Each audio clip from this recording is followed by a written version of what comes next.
All right. Welcome everyone to another episode of Elbows Tight Podcast. Long time no see. I've been busy, life and everything like that, but I have a super fun guest today. And Justin, let's go. How you doing, buddy? I'm doing good, Travis. Thanks so much for having me on, man. I appreciate it. Yeah, no problem at all. We've been chatting for probably about 15 minutes already. Lost track of time real quick. Sometimes I forget that we didn't push the record button yet. And I'm like, oh yeah, people might want to hear us actually talking about the things we're talking about. So yeah, I'm glad sometimes it's good now. that I don't press record though. So it's yeah, I've lucked out a few times doing my show where I didn't press record, and in my brain I immediately was like, "Ooh, I'm glad I don't have to cut that out," because some people are wild when they come on podcasts. Hey, dude, true. We always see those people on YouTube videos that accidentally forget to edit something out that's like incriminating or makes them look bad. You're like, dude, anytime I'm doing any editing or whatever, I always think of that one mom who like had her son in the car and was like, "All right, now pretend to cry." I think about it every time. Like, I hope that I don't accidentally leave in like 2 minutes of me just sitting staring at something because I was waiting for something to load during a conversation. You know what I mean? Yeah, I 100% have done that where I've had like I think I had uploaded a video and like it was just my chair or me like sitting here messing around on my computer for a minute and then looking at the camera, and I didn't even realize that I didn't edit it out. And so it told me, I was like, so I just went to YouTube editor and edited it out. But yeah, definitely have done that before. So, but hey, let's go ahead and jump into who you are, man, how you got into jiu-jitsu and everything like that. Yeah. So I am an MMA guy that went from MMA to pure jiu-jitsu. Like just growing up, I like playing sports more than I like watching them. I love to watch hockey, but I'd rather play it. And I got into watching the UFC because Rampage Jackson knocked out Chuck Liddell in like 2000. And I started watching the sport and getting more familiar with it. And I had the same kind of thought of like, well, I always like doing things more than watching. Maybe I'll like this. So I went and started training jiu-jitsu in like 2011, I think. And then by 2012, I had my first amateur fight. And I was just trying to cross something off a bucket list. I was trying to just like, yeah, I'll do a fight in a cage and then move on with my life. And then I won that fight and it was like, oh, okay, this is fun. And then I just kept fighting amateur, eventually turned pro.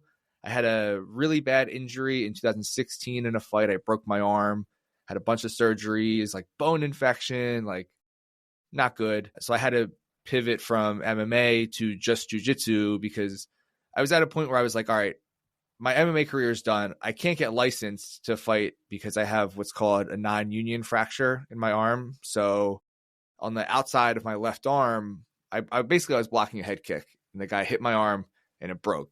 And then the two parts of my bone wouldn't heal together. And I got an infection in that space. And now that there's still permanently like a small gap between my two bones. So like I couldn't get licensed to fight if I wanted to anyway, but for a lot of reasons we can get into maybe later, I was just done fighting. And I had to take about 1.5 years off of training anything, doing anything.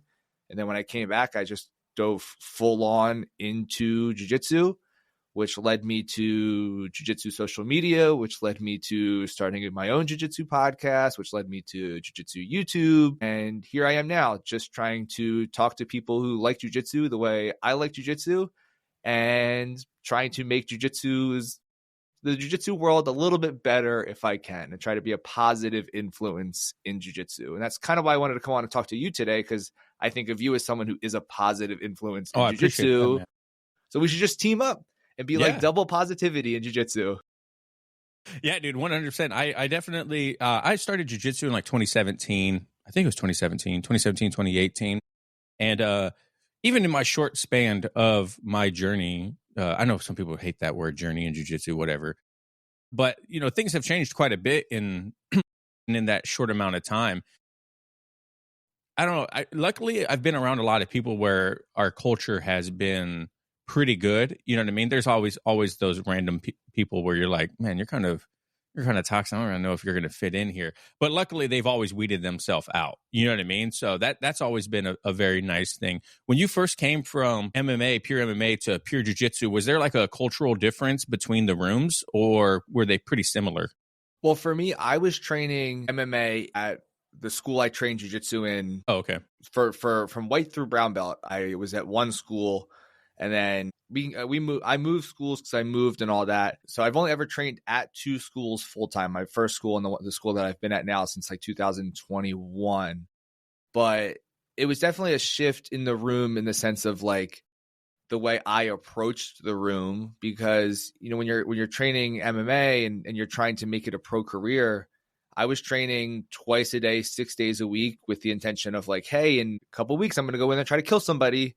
And then when you switch to, all right, now I'm training for tournaments and super fights and jiu-jitsu matches, I'm not trying to kill someone. I'm trying to just submit them and win the match. So it definitely took some getting used to in the intensity, in the this is my job, in the I'm going to be exhausted on Sunday because I've dumped everything into Monday through Saturday to get better for an MMA fight, to, all right, I just do this for fun now as jiu-jitsu is my hobby.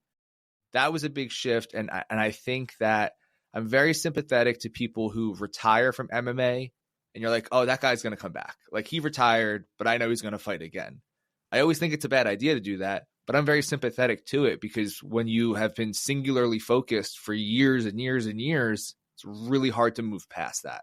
It's really hard to go to like the next phase. Yeah, absolutely. I talked to Nathan Orchard a couple of years ago, and he has a very similar story. He started off in MMA, was a high level wrestler, went to MMA. And I asked him, I was like, what was the biggest difference, you know, from like training MMA? And he's like, well, I didn't have to worry about people punching me in the face. That was really nice. He's like, so I would start doing jujitsu, and he's like, this is so much easier. I don't have to defend my face. I don't have to worry about getting punched in the face. He's like, now I could just focus on choking people. And he's like, it was a game changer. He's like, it was so much less stress in my life. Yeah, when you remove the chance that I'm going to training and I might walk out with a broken nose or a black eye, you know, it makes it a little bit more enjoyable. It's not as stressful. It's a little more enjoyable to be on the mat. Yeah, exactly. And in jiu-jitsu, you know, roles can get carried away. People could be like, oh, let's, you know, kind of roll kind of easy, and then intensity really kicks up. But I always see, you know, reels on Instagram and stuff like that of like sparring matches, you know, like who's at fault for this escalating, you know. Have you ever ran into like those situations in MMA and in jiu-jitsu?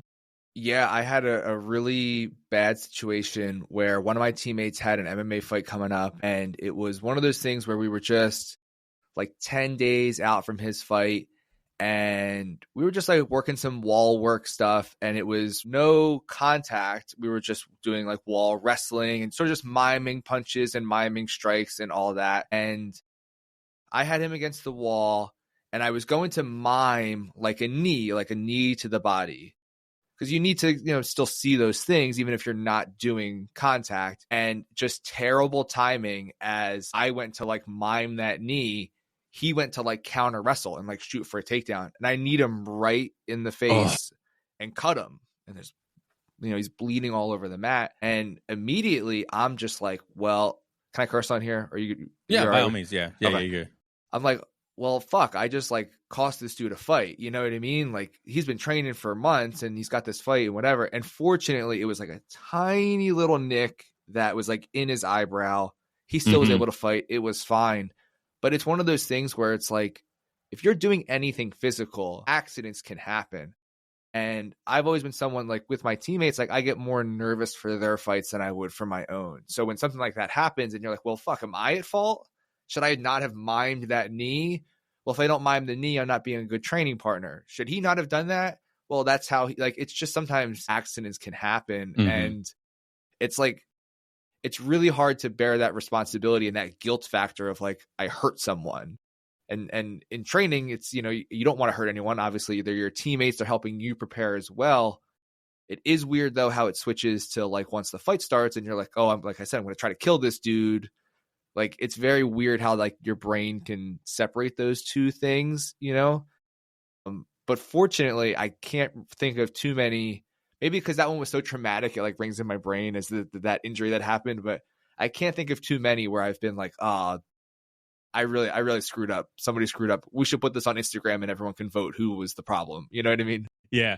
Yeah. It's like in jiu-jitsu, you know, I've had people where our role has, you know, gotten out of hand, or like one time I had its old teammate who also is a coach, who said I let go. He was a higher belt than me also. I think he was a purple belt at the time, and I think I was a new blue or a white belt, and I had got him in like a north-south Kimura, and he said I released too late after his tap. And I was like, dude, I vividly remember going slow for the submission, or no, getting there quick and then finishing slow, and him tapping and me letting go. You know what I mean? Like I vividly remember, well, he took that me submitting him as an opportunity to like go 100% on me. And like I felt it right when that happened. I was like, oh, here we go. This guy's going to try to smash me. So I didn't really even fight back at that point. I was more along the lines of like, okay, he's in a counter submit me. I already know he is because he's pissed off right now. So really like he would have did it anyways, but I really didn't put up very much resistance. And he finished with a straight ankle lock on me and got up and was like yelling at me and shit. And I was like in the middle of everyone. And I was like, I'm out of here. Like I'm a dad. I got like, this is a hobby. Right. Whatever, you know. And so when like I get hurt during rolls or someone finishes a submission too quickly on me, I always go back to like, I didn't like the way that dude reacted, so I don't act that way. You know what I mean? Like I'm like, if someone finishes, I'm like, ooh.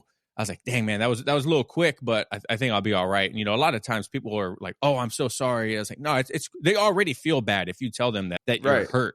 You know what I mean? Like there's no reason to even blow up more. Right. And so I really try to keep that culture of like, dude, we're not baking cakes. If I'm going to get hurt, I'm going to get kneed in the face. I have a chipped tooth because I got, I think it was a knee or an elbow.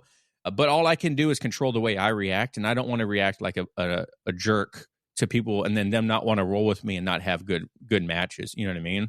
Right. And I think you need that for training. You need to be able to try really hard. And, you know, the more intensity there is to a round, like I always have had the best school for me, the best way to approach jiu-jitsu, I think, is that I don't like a school that's like militant structure. Like we're you know, face the wall to tie your belt. You know, you can't leave the mat unless you ask your instructor. You like all that stuff. I think it's like overdone. So it should be a casual environment. You're there with your friends. It's a hobby. You're having fun. But once the rounds start, like we're going. Like it's intense rounds. It's high-paced rounds. It's not flow rolls. It is actual rounds. If you're going to train that way, sometimes accidents can happen. And, you know, I've always been lucky that I've always had good training partners where, like, especially leg locks, heel hooks, that kind of stuff, it's very much catch and release. Once I grab your heel and I have it and you're dead to rights, I don't need to crank it. I don't need to put it on 100% because who's that helping? And when you're rolling with higher belts and more experienced grapplers, they know they're done too. They know where their line is. They know that they've been caught. And I think sometimes injuries can happen where less experienced grapplers view intense rounds as a fight. It's not a fight. It's just we're moving with purpose and we're moving with intensity. And it's just like any sport. Like I play hockey once a week, and it's you're skating as hard as you can on ice with a bunch of other people. Like you're gonna bump into someone. If I get mad every time someone bumps into me because he's looking that way and I'm looking that way and we run into each other, I'd spend the whole game mad. Like if you want to do a physical thing, there are physical consequences, and you do the best you can to mitigate injuries and make sure you're training safely, but you can train safely and intensely. And if an accident does happen, you need to accept the fact that, all right, if you got tapped quick and it, you know, maybe it came on too fast and it hurt your arm, you're going to accidentally do that to someone. You do jiu-jitsu long enough, you're accidentally going to fall into an armbar too quickly. You're accidentally going to be holding a heel hook grip and they react the wrong way. Like you said, how you handle it is the only thing you can control. And if you can understand that, like, I might accidentally hurt someone in the future, I'd appreciate it if they don't scream in my face, so I won't scream in theirs. I think that's how you build a good culture and a good training environment. Yeah, you mentioned in there intensity during rounds and stuff like that, and rolling with more experienced grapplers. How do you navigate when you have, you know, white belts, junior blue belts that want to go hard, but they don't understand that conceptual move with a purpose, but don't be dangerous, right? Because I tell people all the time, I'm like, there's no such thing as a spazzy white belt. A spazzy white belt is just someone that you can't control. You know what I mean? Like if you can't control them, then they're a spaz, or it's your lack of skill for not being able to control it, which isn't like a jab at anyone or anything like that. That's just how I view it, right? Like there's not too many people that I can roll with where they can kick up the intensity and I'm worried. You know what I mean? Like because I've been doing this long enough to where now I can kind of know where I'm safe and not. I don't really necessarily see spazziness in white belts anymore. I just see inexperience. So how do you navigate that? Well, I think you touched on it pretty solidly in that, like, they're not spazzy white belts. They're just unaware of how their body moves because they're doing something new. And you know, I think a lot of times when we look at Like I definitely hold the mindset that I'm more likely to get injured against a white belt or a blue belt than I am against a black belt, because 100%. Agreed. Yeah. A black belt is just in control of everything. And if you're fortunate to get to roll with black belts every day, when you roll with a black belt and then you roll with a blue belt, it's night and day. It's a stark contrast. So I think the way I always try to approach it with newer students and people who might get labeled as spazzy is, number one, know that going in. I'm not going to name names in case they listen to this, but I have training partners that I have to approach a little bit differently because of, the way they approach training. I'll never knock someone for rolling intensely. And that's part of why I always record the rounds. Obviously, like, I'm a social media guy, so I need the content for the gram and YouTube, but I also know that if I'm recording the round, people will give me more intensity. Because I have a rule. They don't want to look bad. Well, I also have a rule that I'm going to post stuff to the gram, but if you do something cool, you make the gram. If you tap me, that goes on the gram. If you hit a huge throw or a nice takedown or a beautiful sweep, that goes on the gram. Because if it's content that I think people will benefit from seeing, even if I'm at like the butt end of it, people should still see it. And I think that's a fair trade-off to, being allowed to film the roll and whatever. So people come at me with more intensity that maybe they would in an off round, or I'm going to take it easy this round, because they want to make the gram and they don't want to be put on the gram. So I'll never knock someone for intensity, but when someone is definitely like on the spazzier side or more wild side, I try to just keep the mindset of like, I might compete against someone with this style. I might roll in competition against a person who's a little more wild. Can I control them? Can I use my pressure? Where can I put myself that I'm in the least danger? How can I avoid their elbows flying out? And where can I have control?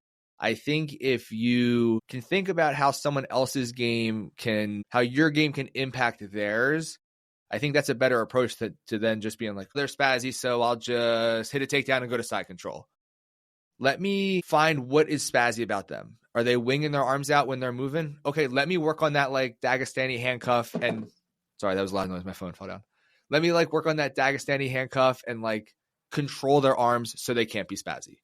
If they're bucking wild when I'm on the mount, perfect. This is a good time for me to work on really good mount maintenance, because if I can keep this crazy person down, I can keep anybody down. I think sometimes we're too quick to label the meme of the spazzy white belt, and that's just how they are. Let's use that. That can be a good tool to improve your own jiu-jitsu, Yeah. I mean, if you want to test your skill, roll with someone with no experience. Right. You know what I mean? Like, when I roll with lower belts now, sometimes I'm just like, okay, so this is what I work on today. Like yesterday when I was rolling with one, I was like, you know what I want to do? I just want to be slow and heavy. Like, that's really just what I want to do, and just try to see if they can feel the like me methodically breaking down, this every movement. And Brandon McCaffrey said it one time. He's like, when I roll with spazziness, he's like, I don't match people. He's like, I am so controlled and slow, because then it shows them like, you don't need that. Like, you just need to understand, and like you said, move with a purpose and have exactly the game plan that you want to do and be able to execute it. You don't need to be super intense, flying all over the place and whatnot.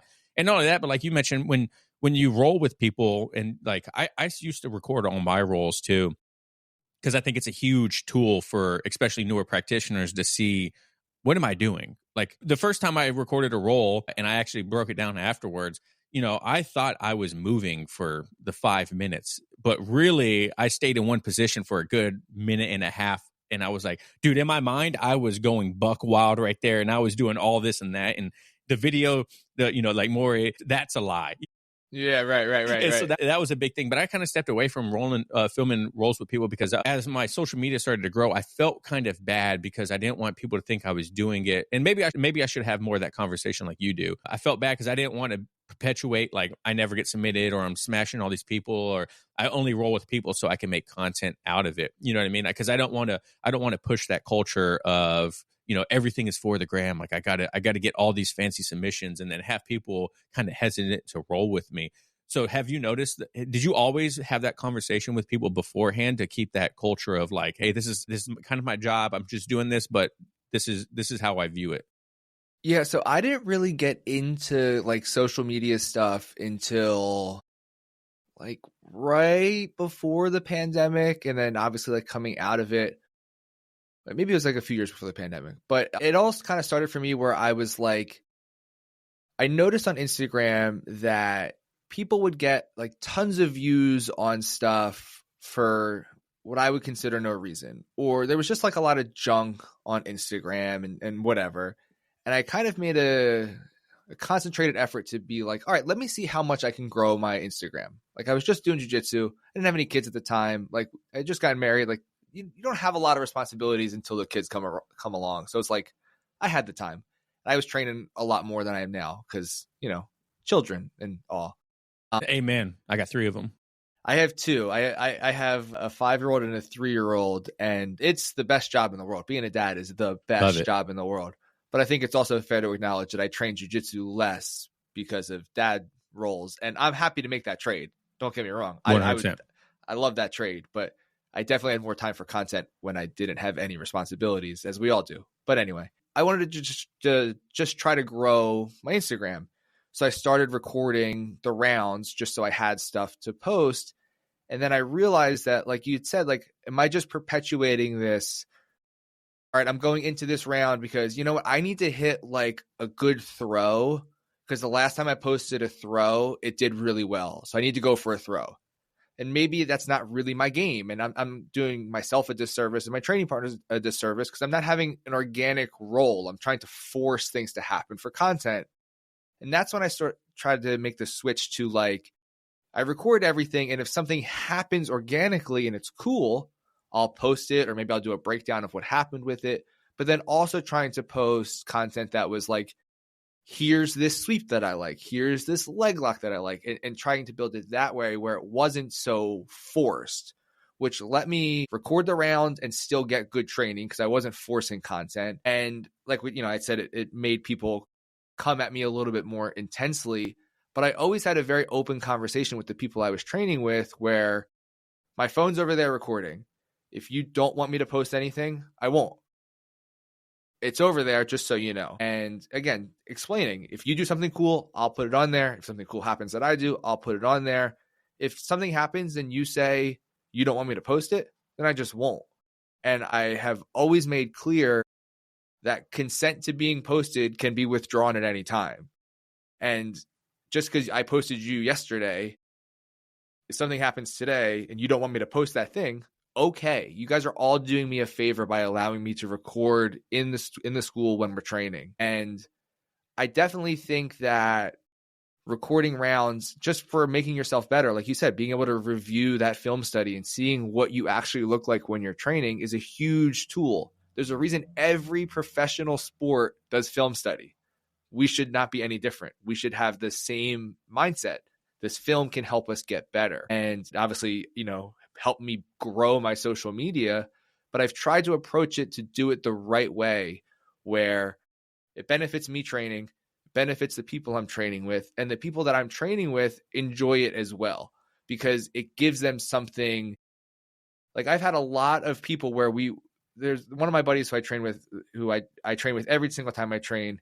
He's been in a lot of my videos where something will happen. I just posted one not that long ago. Something happened. He hit me with a wrist lock and he looks right at the camera and he's pointing at it. He's like, I got it. That's, he knows that's going on there. It's kind of like a fun thing where now it's something that's happening in our school that rather than me just being like, oh, my phone's over there, I'm not going to tell anyone. And then like, I'm posting, I submit everyone. And every time I submit someone, it gets posted, whether it's cool or not. Like I'm not posting just because I submitted someone. Or just because someone submits me. That's not what it's for. It's for, this is interesting. This can help someone if they see it. This can positively impact people who happen to come across my video. And I post a lot of stuff too that's, me talking about MMA or talking about jiu-jitsu. And I do a lot of long form stuff on YouTube where I'm giving my opinion. That's my opinion. I feel comfortable putting it out there. But as soon as someone else is involved in the video, I have to approach that content differently. Because like I said, they have to consent to being in that video. Like legally they don't. I can post whatever I want because we're in public. But like, that's a shitty thing to do. I want to have my friends want to train with me. So they have to have the final say in, whether something gets posted or not.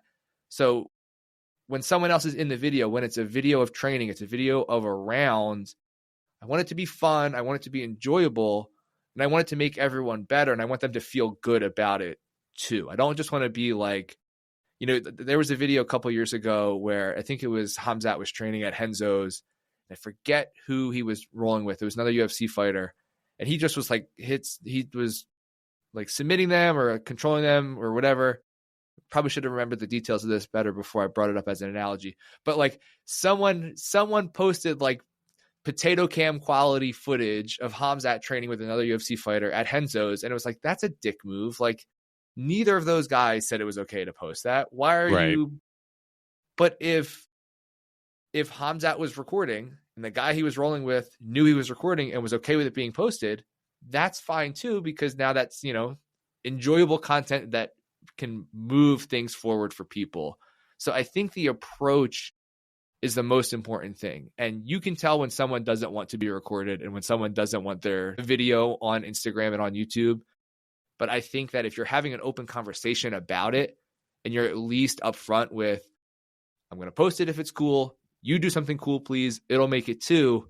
I think there's a right way that you can do it. Real quick, let's talk about the importance of salt and electrolytes for a BJJ practitioner. And that's where today's sponsor, Salt Electrolytes, come in. Save 15% off your purchase at saltelectrolytes.com with code ElbowsTight15 at checkout. Once again, that's 15% off at saltelectrolytes.com with code ElbowsTight15 at checkout.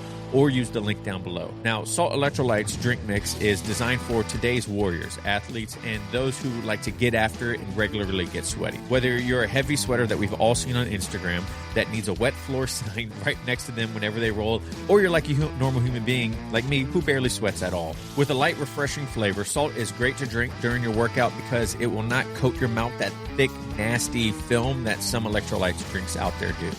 It has the perfect saltiness that's as easily to make you want to drink more, making rehydration a breeze. And Salt keeps it simple, guys. There's only 6 different electrolytes with a touch of iodine to help maintain the healthy thyroid. There's no sugars, there's no colors, and there's no BS. So go earn your salt, guys and gals. And save 15% off your checkout at saltelectrolytes.com with code ElbowsTight15 at checkout. That's saltelectrolytes.com with code ElbowsTight15 at checkout to save 15% off. Because your electrolyte drink should work just as hard as you do. Thanks, guys. Go check them out. When you first started your social media content and YouTube and stuff like that, who did you draw inspiration from that you're like, these guys make good stuff and I want to put my own twist on it? Oh, you're muted. There we go. It kept flashing like it was mute. I don't know what happened. Sorry. That's probably my fault. It was probably my fault. When I first started posting, I don't think that I was really viewing anyone as like inspiration. I think I was viewing it like, why is this person's technique that's not good getting a lot of attention? And why is there's so much bad content there's so much bad jiu-jitsu content on social media. And my approach was, let's see if I can grow mine, or let me try to grow mine, and let me just film stuff, not with the intention of like, Lachlan Giles, so I steal most of my no-gi technique from anyway because he's so good and we're best friends because I interviewed him twice, so we're best friends. He doesn't know that yet, but he doesn't know. He might know that I tell people we're best friends, but that's not actually true. But I didn't look at it as like, I love the way he teaches. His videos are so good, I'm going to emulate that. I just basically was throwing stuff at the wall to see what stuck, to see, can I build it up? Can I grow it? Can I increase my following? And can I get attention on these videos? And a lot happened during the pandemic where I had this backlog of content. I had all of this stuff saved. And at a time when like no jiu-jitsu gyms were open and people weren't filming stuff, I was just sharing stuff constantly that I had a backlog of my own stuff, or I would see something and I'd save it for later. Well, now I'll just share that. Someone posted a cool technique and I'll tag them and say, hey, check out this person's technique. I like it. Here it is. So I was in a very small market, like there was no competition, and my following really, really grew. So coming out of the pandemic, it was like, oh, okay, I have this bigger following now than maybe I deserve, but I have a bigger following now because of the situation we've been in. I think I have a responsibility to continue to do what I can to post good content, to post positive content, to help people, and also, call out some of this bad content. It's a shame that it's negative, but that content does the best when it's, here's this really bad technique, and I'll put a bad technique up, and I'll label it and I'll say, trying content from TikTok or trying content from Instagram or trying jiu-jitsu from YouTube. I'll show what they did, and then I'll actually try it in a round, or I'll try drilling it with someone who doesn't know what I'm going to do or what the technique is. And when it doesn't work and it's bad and whatever, that kind of stuff gets a lot of views because people, every day you're scrolling, you see bad stuff. And it can be hard if you're a white belt, a blue belt, to really know, is this good or not? And I think there's an appeal to authority a lot of times where there's certain people who do have credentials and they do have accomplishments in the sport, and they post something and it's bad. And a white belt goes, oh, that's XYZ person. Mm-hmm. He coaches this person. This must be good. And it's not. And I try to, instead of just being like, here's the technique, and then me just writing a caption and saying, this sucks, don't do it. Or, here's a technique, and it cuts to me talking, and I say, that would never work, don't do that. I'd rather just show trying it, because what's my opinion in saying it doesn't work versus theirs? Let me try it and see if it works. And it doesn't. And I've had a lot of positive response to that kind of content where people will say, this doesn't work. This never would work. Why would this work? And if I can post a video like that, and someone might see my video either before or after they see the original and see that it doesn't work, and not feel bad that when they went to try that original person's video and the technique didn't work and they feel like they're doing something wrong, or maybe they're not getting it, or they're bad at it, it's just not good technique. And I feel like there's so much that happens where, you're someone that creates content, you know what it's like. Sometimes you feel the pressure of man, I got to get a post out. I haven't posted in 2 days. I got to post something. Or the intentionally bad technique post, because people will comment on it that it's bad technique. And when people comment on stuff, it drives the algorithm to give you more views. Negativity farming. So, and again, I'm not going to name names, but there are people that I know are posting that way. They're posting stuff they know is not good, but they needed something to post, and they know people will look at it and they will say that it's bad, but they don't care because they are getting eyeballs and they're getting people to see their video. And I think that I found the best way to fight that is to just post the video and then show me trying it, and it doesn't work. And I get a lot of people who will push back and be like, why don't you tag that person? Why don't you comment on the video? Why do you whatever? I don't ever tag the person because I don't want to drive traffic to them. If I share a video and the person's tagged, you might see it and be like, oh, let me see what else this guy has. And you click on his page, you give him more views, and now the algorithm pushes him to more people. I don't want any more additional eyeballs on them. I also don't want people to attack them. I don't think anyone, the theory of large numbers, you have enough people see a certain thing, anything will happen within that population. So if I post a video and I tag someone could go to their page and start hate commenting or hate DMing. And I don't want that. I don't want to play any part in that. So I just put it out there. Here's the thing. If you see this, it's not good. Don't feel bad if you can't do it. Don't feel bad that it's not working for you. It's bad. Don't try it. And I think that that's part of the responsibility of having a larger audience and in trying to impact jiu-jitsu and be a positive impact in jiu-jitsu is sometimes just getting out the negativity. As much as you want to try to be positive moving forward, sometimes you have to cut some of the negativity out to be a net positive. Yeah. It reminds me of, you want to be like the Joey Swole of jiu-jitsu. Yeah. I love Joey Swole. And I love his content, man. I try to think of that too, where I posted a video the other day where I was rolling and I could see out of the corner of my eye, someone wanted to walk by, but they didn't want to walk in front of the camera. Just go. The camera doesn't matter. It's just not that walk in big front of of a them. deal. It's weird. Not even a big deal. You're good. It's not. It's not. There has been millions of times when something cool has happened in a roll that someone's leg is blocking the camera who walked in front of it, or someone is rolling and they've rolled in front of the camera and now my camera's watching them and not me. How can I be mad at that when I'm in a public space, in a public gym that I do not own, that other people are paying to be there too? And that's why I love Joey Swoll stuff, because, you know, his whole message of gym culture and what it should be like in the gym, I think that applies to jiu-jitsu too. And if I was going to be like, go that way, how are you going to walk in front of my camera? Go that you see the camera. Like, it doesn't matter. What matters is you're here to train too. You are a paying customer of this jiu-jitsu school. I'm not any more important than you are because I set my phone up over there to record. Like, let's try to just not behave in a way that is a negative impact on anybody else. Like, let's just all try to be positive in a positive environment and have fun doing jiu-jitsu. Yeah. Honestly, the most that has happened when I've recorded rolls that caused me to lose content is me rolling out of view of camera. That's the biggest one. We start at one spot, and then my camera set up for there, and it's, you know, the FOV is like this big, and all of a sudden I'm like halfway across the mat, and I get a submission. I'm like, dang, that was cool. And I look, I'm like, I'm so far away from my camera, it doesn't even matter anymore. Yeah, I had this exact situation happen the other night. I was rolling with my instructor, and we got in this really cool like leg lock entanglement battle back and forth, and he finished me with a heel hook.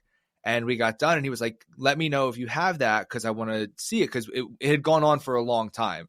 And the entanglement we started with was not where he got the finish from. And it was one of those things where, like, I could not remember where, like, whatever. So he's like, let me know if you have it. So I come home later, and I'm, like, scrubbing through the videos, and all you can see is, like, the upper half of my body is in the frame.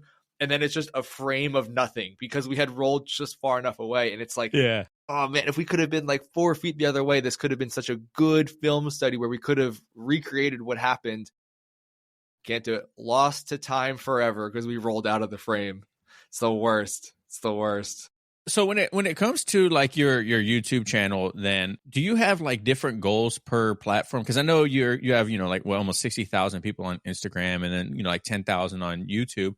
Do you have like different goals in the content that you put out on each, for like, you know, staying positive or breakdowns and stuff like that? Like, how do you dictate where it's going to go? I think right now for short form content like Instagram Reels and YouTube Shorts and TikTok for 3 more days until it's gone from America forever, which I don't really use TikTok. I have them. I don't really use it. Yeah, same. The good thing about short form content is that you can post the same short form video to 4 platforms at a time. When I post to Instagram, it automatically shares to my Facebook. I post that as a short on YouTube. And occasionally, if I remember that it exists, I put it on TikTok. And just as a side note, if you're trying to get into content creation and you feel like you're being frustrated that you're not getting views or whatever, there's a million content creation gurus who want to sell you a course that will tell you it's not the algorithm. Don't complain about the algorithm. Just make better content. Buy my course and how to make better content. I'm sure this has happened to you as well. Mm-hmm. I can post a video on Instagram where I have similar followings on both platforms, similar number of followers. I can post a video on Instagram that gets 10,000 views, which is really cool. And I post it on YouTube and it gets 500 views. And it's the exact same video posted at the exact same time. I've also had the reverse. I had a video that got like 100,000 views on YouTube and got like 5,000 on Instagram. Why? If you're going to tell me it's not the algorithm, it's the algorithm. So if you're getting into this, don't be discouraged. Put your content on as many platforms as you can. Some will go, some won't. It's just the nature of the beast. And if you try to time it, like, you know, my audience views at this time, and on YouTube, they view it this time and whatever. I've been doing this for a long time. I've staggered content. I've done Instagram at 9 and the same video on YouTube at 3 and vice versa. The algorithm is finicky. So please don't be discouraged and don't spend $1,000 on a content creation course where the guy is going to tell you, get a better microphone so your sound is better. Buy a camera.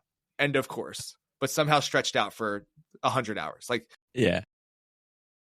But for the short form stuff for Instagram, I really try to be aware that When people are scrolling on Instagram, they don't want to look at my thing for more than 10 seconds. And that's stretching it. Get to the point. Here is a quick technique. Here's a funny thing that happened. Here's a 10-second opinion I have about a fight coming up. Like very short, just get to the point and move on from it. On YouTube, the benefit to YouTube is obviously YouTube is a much longer form video. I like to approach that where I can do a more in-depth breakdown about a topic or a training blog. Like I have a sub-bowling match coming up in a month. I'll post the long form video of like day of and the match. I'm going to post a video about the month of prep for that. Getting into like longer form stuff where people can see what it's like for me, what my life is like, what it's like. I like training. Should anyone care about me or what I like to do? Probably not, but I like making the videos. So I post them. And if it's enjoyable for you, that's cool. If not, I had fun making it. I just posted a video about Jorge Masvidal and his title runs. Yeah, I watched that one.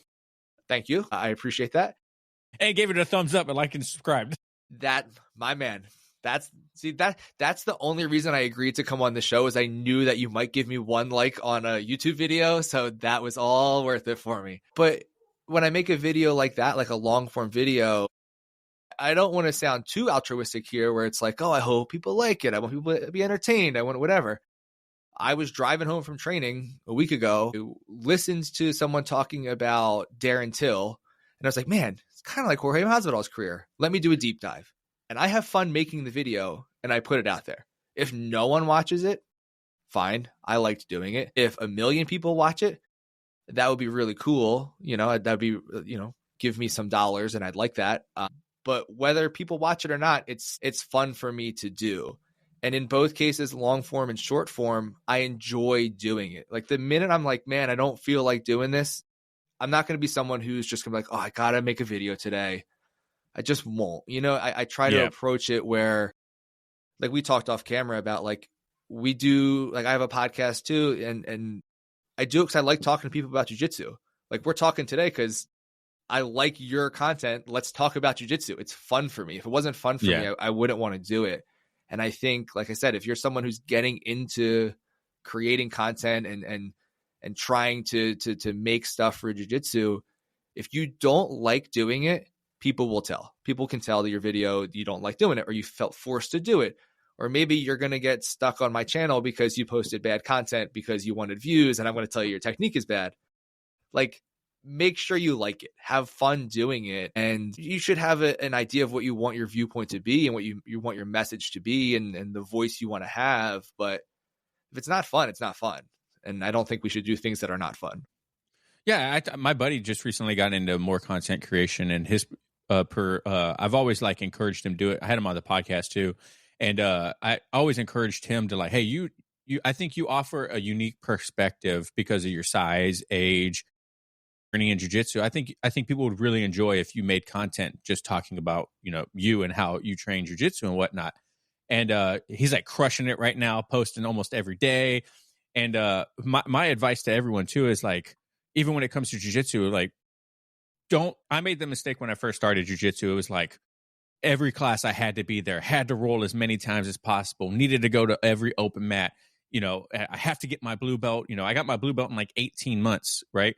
And I felt like I was crushing it, And I think the only reason it took that long is because I was in Japan for 3 months of that, It's like, and so I was just like crushing it, training a lot. And I kind of got burnt out when I got my blue belt because I was like, cool, I got it. Now this is my longest belt. Like, what am I going to do now? And like, I was like, I kind of like took a step back, and that happened too with like content creation. And, I always really enjoy content creation, but I haven't done anything in 2 months because of the holidays and like family and stuff like that. And, my oldest is 16, but I also have a 4-year-old and about to be 3. So our kids are very similar in age. So, exactly what I'm talking about. And, so it's like, it's hard to turn off the dad to content creator, the dad to jiu-jitsu practitioner. Cause a lot of times my kids are there with me at the gym, you know what I mean?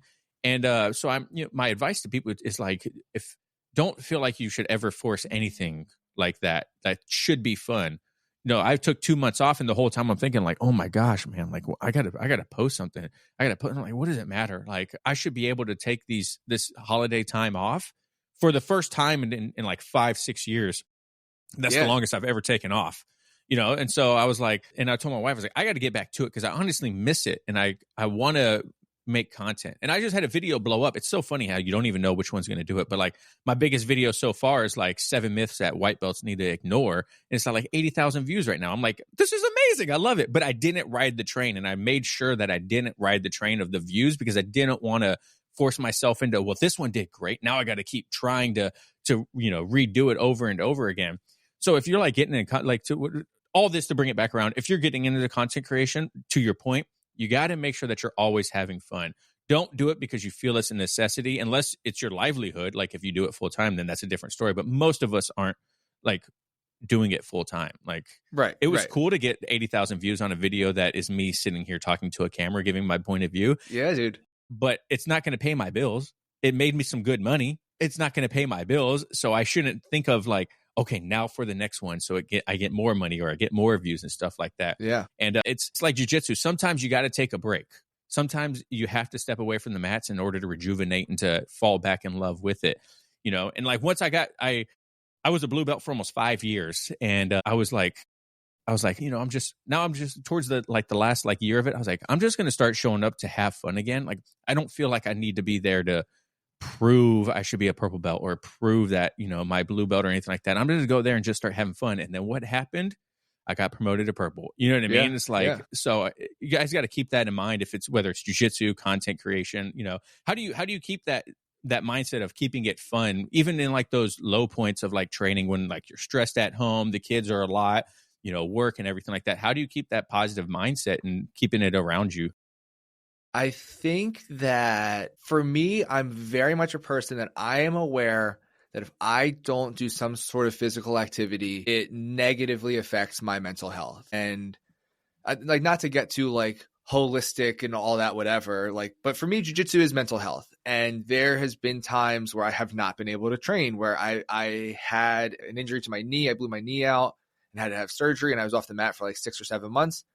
It's a dark time, and my wife will tell you there's times where she's just like, you need to just please go to jiu-jitsu. Like, just please go. Yeah. Like, I love cycling. I love running. I love jiu-jitsu. I play hockey. Like, I do a lot. I work from home, which is great because I have my bike is on the indoor trainer, and there's days where it's like work is just bugging me. Like, I'm stressed. I'm going to hop on the bike for 30 minutes and just like take a break and just spin it out, and I can come back refreshed. And I've never really had the sensation of I'm burnt out on jiu-jitsu. I've had the sensation of I'm burnt out on not doing anything. So for me, and again, not to get like too hippie, like I'm not super sunflower child, but like because I had the injury to my arm, which I don't remember if we talked about that off camera or on camera, where I broke my arm, because we talked for a long time before we started. It was at the beginning of this conversation. Yeah, I don't remember if anyone who's listening to this or watching this knows that I broke my arm in an MMA fight. Yeah, that's all you need to know is I broke my arm. I had that long stretch of not being able to do anything. I had 6 months with my knee where I couldn't do anything, and I've always been aware since I had that first injury to my arm, like, this can all go away quickly and suddenly, and you don't really know when is the last time you're going to train. Not even like compete or fight or whatever. You don't know. I mean, I'm going to go pick up my daughter from kindergarten, and then I sure hope I don't step off the stairs wrong and blow my knee out and can't do jiu-jitsu anymore. You just really never know. So I've always tried to have the appreciation for, I get to go train today. Whether I was like, man, my body's sore, I'm tired or whatever, I'm going to get to train today. And there's people who can't, there's people who won't. And I might be in that camp one day. I might be in the can't do it one day. So like, just appreciate the ability to do it. And I think that if you are having some burnout, like you said, if you're having a period where you're just like over it, take a break. Like, that's fine. Just take a break. Commit yourself to coming back. Maybe set yourself a goal where I'm going to take 2 weeks off. I'm going to take 3 weeks off. I think having like a timeline is good, because if you just say like, oh, I'm going to take a break until I feel better, you might just never end up getting back there. But take a break and recalibrate. And once you get back on the mat, like you said, those times when you're trying to get better, sometimes it doesn't work that way. Sometimes you need that break. You need that mental refresh to get back on the mat and then get better. I think jiu-jitsu progress, it's not linear. It doesn't just go up and you get better, better, better. There's times where you go up, you go down, and especially when if you're not really feeling it and your mind's not in it, and then you're getting tapped by lower belts, and then you feel discouraged, and you can definitely spiral. I can see how that can happen. But I think if you can approach jiu-jitsu as something you get to do that is still kind of a secret, the whole world doesn't know how much fun jiu-jitsu is, and you're in on the secret, like take advantage of it. You know what I mean? Absolutely. Hey, well, Justin, I know you don't have all the time in the world today, so I like to end every episode with the same question. If you could give one piece of advice to a brand new white belt, what would it be? Well, first of all, I do appreciate you having me on, and I would definitely make the time all day for you because this has been fun. I think for a new white belt, the advice I have given to white belts when they come in is be okay with how the first year is going to go. Like, be okay with losing. I don't think there's winning and losing in the training room, and there shouldn't be. But if you're a person who's coming in and you're good at sports and you're athletic and you've done well at things, you probably are not going to do good at jiu-jitsu. Like, nobody does good at jiu-jitsu when they first come in, unless you're BJ Penn, and let's face it, we're not BJ Penn. So I've seen so many people get discouraged where they come in and the 65-year-old blue belt is smashing them. Mm-hmm. And they come in and the 15-year-old, whatever, I don't know kids' belts. I can never keep them straight. Yellow belt? Let's say yellow belt. Yellow belt. I can never keep them straight. I've never been a kids instructor, so I can't keep them straight. You come in and 15-year-old yellow belt is smashing you. Like, it's really hard for people to confront that on top of the physical difficulty. Like, jiu-jitsu is hard. No matter how good of shape you're in, jiu-jitsu is hard. And I think if people can stick it out and know that going in, they'll make it to blue belt and hopefully continue to train. But if you come in thinking you're going to, you're a world beater, you're going to beat everybody up, and you get humbled very quickly, most people that quit at white belt quit because they can't handle the fact that they're not immediately good at it, or people that they think they should beat up in a fight, they cannot beat them up. Having to confront the realization that there are people in the world that you think you could beat them up, but if you had to, you couldn't, makes a lot of people quit jiu-jitsu. So the number one advice I give to people who train when they're first coming in, be patient. Don't expect to be good. If you happen to be good naturally, that is great, but expect to lose for like a year. And if that sounds scary, that's why I'm telling you, be patient.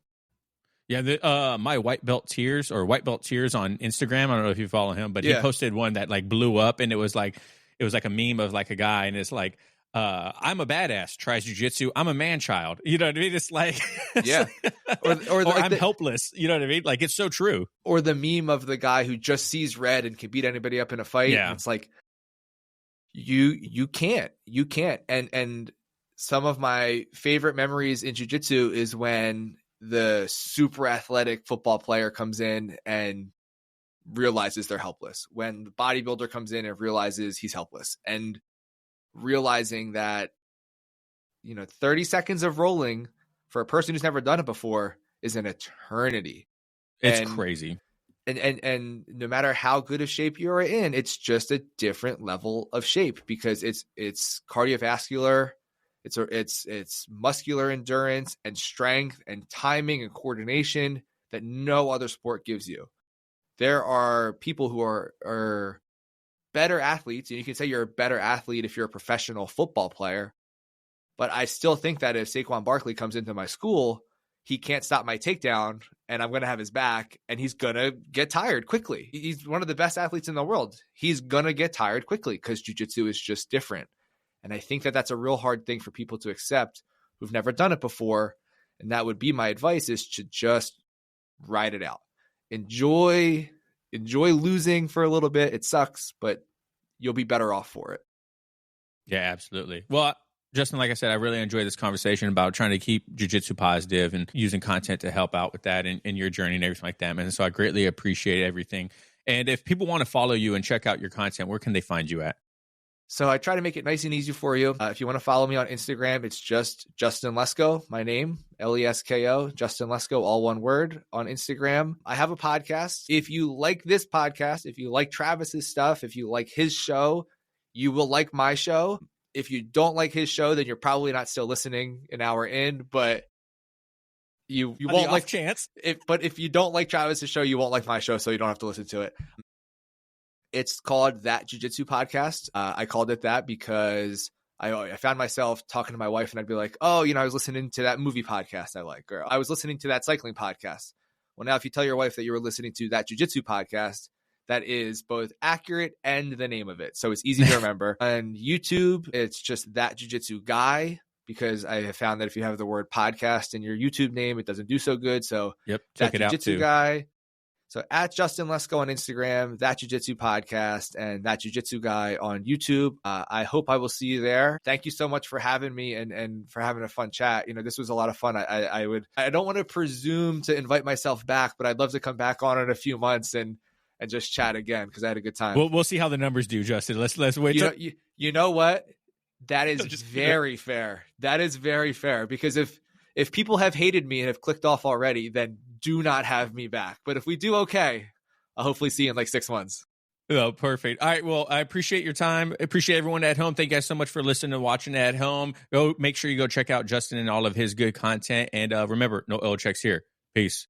Thanks, Travis.